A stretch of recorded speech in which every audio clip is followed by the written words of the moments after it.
Hi friends, welcome back to my channel. Special bonda. ಈ bonda recipe ನೀವು ಒಮ್ಮೆ ತಿಂದರೆ ರಿಯಲಿ ತುಂಬ ಸುಲಭವಾಗಿ ಇಷ್ಟೊಂದು ರುಚಿಯಾಗಿ ಥಟ್ಟಂತ ಮಾಡ್ಬೋದಾ ಅಂತ ನಿಮಗೆ ಅನಿಸುತ್ತೆ. ಈ ರೀತಿ ಬೋಂಡಾ ಈ ಥರ ನೀವು ಮಾಡಿ ತಿಂತಾ ಇದ್ರೆ ರಿಯಲಿ ಮಾಡಿ ಏನಂದರೆ ಇದು ಯಾವ ರೀತಿ ಬೋಂಡಾ ಅಂತ ನಿಮ್ಗೆ ಗೊತ್ತಾ? ಸೊ ಗೊತ್ತಾದರೆ ಇವಾಗಲೇ ಮಾಡ್ತೀರಾ? ಹೌದು ಫ್ರೆಂಡ್ಸ್, ಇದು ಒಂಥರ ಸ್ಪೆಷಲ್ ಹೈ ಪ್ರೋಟೀನ್ ಬೋಂಡಾ ಅಂತ ಹೇಳ್ಬೋದು. ಇದು ರಾತ್ರಿ ಉಳಿದ ಅನ್ನದಿಂದ ನಾನು ಬೋಂಡಾ ಮಾಡ್ತಾ ಇದ್ದೀನಿ. ಹೌದು, ರಾತ್ರಿ ಅನ್ನ ಉಳಿದಿರುತ್ತೆ ಅಲ್ವಾ? ಸೊ ದಿನ ಚಿತ್ರಾನ್ನ ಅದು ಇದು ಏನಾದ್ರು ಮಾಡ್ತಿರ್ತೀರ, ಬಟ್ ಒಮ್ಮೆ ಈ ರೀತಿ ನೀವು ಬೋಂಡಾ ಮಾಡಿ ತುಂಬ ರುಚಿಯಾಗಿರುತ್ತೆ.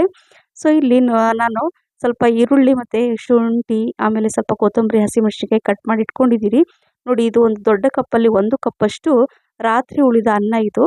ಸೊ ಇದನ್ನು ಒಂದು ಪಾತ್ರೆಯಲ್ಲಿ ಹಾಕ್ಕೊಂಡು ಸ್ವಲ್ಪ ಎಲ್ಲ ಈ ಥರ ನೋಡಿ ಸ್ವಲ್ಪ ಕಿವುಚ್ಕೋಬೇಕು ಅಷ್ಟೇ ನಿಧಾನಕ್ಕೆ. ಇದೆಲ್ಲ ಸ್ವಲ್ಪ ಏನಾದರೂ ಗಂಟಿರುತ್ತಲ್ಲ ಅನ್ನ ರಾತ್ರಿ ಇದಲ್ವಾ, ಸೊ ಅದನ್ನು ಸ್ವಲ್ಪ ಎಲ್ಲ ಬಿಡಿಸ್ಕೊಂಡು ಹೆಚ್ಚಿರುವಂಥ ಹಸಿ ಶುಂಠಿ ಸೊ ಸಣ್ಣಕ್ಕೆ ಈ ಥರ ಹೆಚ್ಕೊಂಡು ಹಾಕ್ಕೊಂಡಿದ್ದೀನಿ. 2ರಿಂದ 3 ಈ ಥರ ಈರುಳ್ಳಿ ಈ ಥರ ಹೆಚ್ಕೊಂಡ್ಬಿಟ್ಟು ಇದರಲ್ಲಿ ಹಾಕ್ಕೊಳ್ತಾ ಇದ್ದೀನಿ ನೋಡಿ.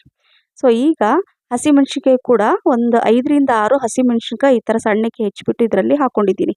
ಹಾಗೆ ಸ್ವಲ್ಪ ಜಾಸ್ತಿ ಪ್ರಮಾಣದಲ್ಲಿ ಕೊತ್ತಂಬರಿ ಸೊಪ್ಪನ್ನು ಹಾಕೋಬೇಕು. ಸೊ ಈಗ ಇಲ್ಲಿ ನೋಡಿ ಒಂದು ಅರ್ಧ ಕಪ್ಪಷ್ಟು ಇದು ಕರಿಬೇವು ನಾನು ಒಣಗಿಸ್ಬಿಟ್ಟು ಇಟ್ಕೊಂಡಿರ್ತೀನಿ, ಕರಿ ಲೀವ್ಸ್. ಸೊ ಅದನ್ನು ಈ ಥರ ಕೈಯಿಂದ ಎಲ್ಲ ತಿಕ್ಬಿಟ್ಟು ಅದನ್ನು ಈ ರೀತಿಯಾಗಿ ಹಾಕ್ಕೊಳ್ಳಿ. ಹಾಗೆ 1 ಕಪ್ಪಷ್ಟು ಹೆಸರು ಕಾಳನ್ನು ನಾನು ಮೊಳಕೆ ತೆಗೆಸ್ಬಿಟ್ಟು ಇಟ್ಕೊಂಡಿದ್ದೆ. ಸೊ ನೋಡಿ ಈ ಥರ ಎಲ್ಲ ಮೊಳಕೆ ಬಂದಿದೆ, ಅದನ್ನು ಹಾಕ್ಕೊಂಡಿದ್ದೀನಿ. ಸೊ ಅದೇ ಕಪ್ಪಲ್ಲಿ 1 ಕಪ್ಪಷ್ಟು ಕಡಲೆ ಹಿಟ್ಟನ್ನು ಹಾಕ್ಕೋಬೇಕು. ಈ ವಡೆ ಎಲ್ಲ ಮಾಡ್ತಿರಲ್ಲ, ವಡೆ ಹಿಟ್ಟು, ಸೊ ಅದನ್ನು ಹಾಕ್ಕೋಬೇಕು. ಹಾಗೆ ಇಲ್ಲಿ ಒಂದು ಅರ್ಧ ಕಟ್ಟಷ್ಟು ಪಾಲಕನ್ನು ಉಪ್ಪು ನೀರಲ್ಲಿ ಹಾಕಿ ತೊಳೆದು ಇಟ್ಕೊಂಡಿದ್ದೆ. ಸೊ ಈ ಪಾಲಕನ್ನು ಕೂಡ ಈ ರೀತಿಯಾಗಿ ನಾನು ತೊಳೆದ್ಬಿಟ್ಟು ಈ ಥರ ಸಣ್ಣಕ್ಕೆ ಹೆಚ್ಕೊಂಡ್ಬಿಟ್ಟು ಹಾಕ್ತಾಯಿದ್ದೀನಿ. ಸೊ ಎಷ್ಟು ಸ್ಪೆಷಲ್ ರೆಸಿಪಿ ಅಲ್ವಾ ಇದು. ಸೊ ಏನಂದರೆ ಫ್ರೈ ಐಟಮು ಇರುತ್ತೆ, ಅದರಲ್ಲಿ ಹೆಲ್ದಿಯಾಗೂ ನಾವು ಸ್ವಲ್ಪ ಈ ಥರ ಹಾಕಿ ಮಾಡಿದರೆ ಎಲ್ಲರೂ ಇಷ್ಟಪಟ್ಟು ತಿಂತಾರೆ. ಸೊ ಪಾಲಕನ್ನು ನಾನು ಕಟ್ ಮಾಡಿ ಅದರಲ್ಲಿ ಹಾಕ್ಕೊಂಡಿದ್ದೀನಿ. ಇಲ್ಲಿ ಒಂದು ಕಡಾಯಿಯಲ್ಲಿ ಎಣ್ಣೆ ಬಿಸಿ ಮಾಡಲಿಕ್ಕೆ ಇಟ್ಟಿದ್ದೀನಿ. 1 ಟೀ ಸ್ಪೂನಷ್ಟು ಬಡೆ ಸೋಂಪು, ಅರ್ಧ ಟೀ ಸ್ಪೂನಷ್ಟು ಪೆಪ್ಪರ್ ಪೌಡರ್, ಕಾಳು ಮೆಣಸಿನ ಪುಡಿ, 1 ಟೀ ಸ್ಪೂನಷ್ಟು ಜೀರಿಗೆ, ಸ್ವಲ್ಪ ಅರಿಶಿನ, ಅರ್ಧ ಟೀ ಸ್ಪೂನಷ್ಟು ಸ್ವಲ್ಪ ಚಿಲ್ಲಿ ಪೌಡರ್ ಅಂದರೆ ಖಾರದ ಪುಡಿ, ರುಚಿಗೆ ತಕ್ಕಷ್ಟು ಉಪ್ಪು ಸಾಲ್ಟ್, ಹಾಗೆ ಅರ್ಧ ಟೀ ಸ್ಪೂನಷ್ಟು ಗರಂ ಮಸಾಲ. ಸೊ ಇದನ್ನೆಲ್ಲ ಹಾಕ್ಕೊಂಡು ಚೆನ್ನಾಗಿ ಮೊದಲು ನೀರು ಸ್ವಲ್ಪ ಕೂಡ ಹಾಕ್ಕೊಂಡಿಲ್ಲ ನಾನು, ಯಾಕಂದರೆ ಅನ್ನ ಇರುತ್ತಲ್ವ, ಸೊ ಅನ್ನದಲ್ಲಿ ಅದು ಹಸಿ ಇರುತ್ತೆ ಅನ್ನ, ಅಂದರೆ ಅದರಲ್ಲಿ ನೀರಿನಂಶ ಇರುತ್ತೆ. ಸೊ ಹಾಗಾಗಿ ಅಕ್ಕಿ ಹಿಟ್ಟು ಹಾಕ್ಕೊಂಡ್ರೆ ಏನಾಗುತ್ತೆ, ನೀರು ಹಾಕ್ಕೋಬೇಕಾಗತ್ತೆ. ಸೊ ಹಾಗಾಗಿ ಇದರಲ್ಲಿ ಒಂದು ಸ್ವಲ್ಪ ಕೂಡ ನೀರು ಹಾಕ್ಕೊಳ್ತೀನಿ. ನಾನು ಈ ಥರ ಕಲಿಸ್ಕೊಳ್ತಾ ಇದ್ದೀನಿ ನೋಡಿ. ಚೆನ್ನಾಗಿ ಕಲಿಸ್ಕೊಂಡು ನಂತರ 1 ಸ್ಪೂನ್ ಅಂದರೆ ಒಂದು ದೊಡ್ಡ ಸ್ಪೂನಿಂದ ಅಂದರೆ 1 ಟೇಬಲ್ ಸ್ಪೂನಷ್ಟು ಬಿಸಿ ಎಣ್ಣೆನ ಇದರಲ್ಲಿ ಹಾಕ್ಕೋಬೇಕು.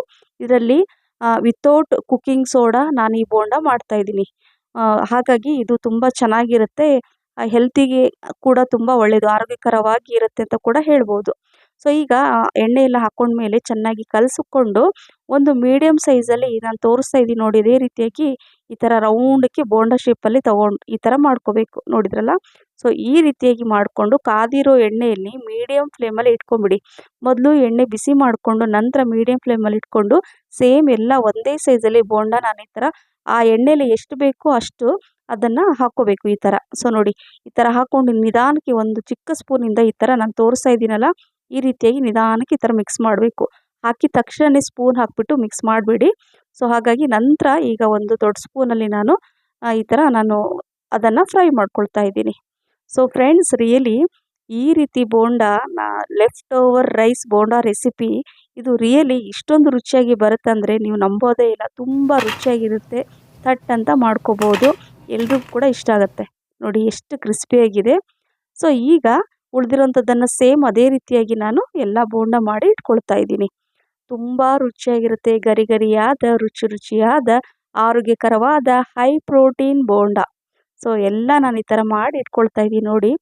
ಎಲ್ಲೂ ಕೂಡ ಒಡೆದಿಲ್ಲ, ನೀವು ನೋಡ್ತಾ ಇರ್ಬೋದು. ತುಂಬ ಚೆನ್ನಾಗಿ ಕಲರ್ ಬಂದಿದೆ, ರುಚಿ ಮಾತ್ರ ರಿಯಲಿ ಅದ್ಭುತ.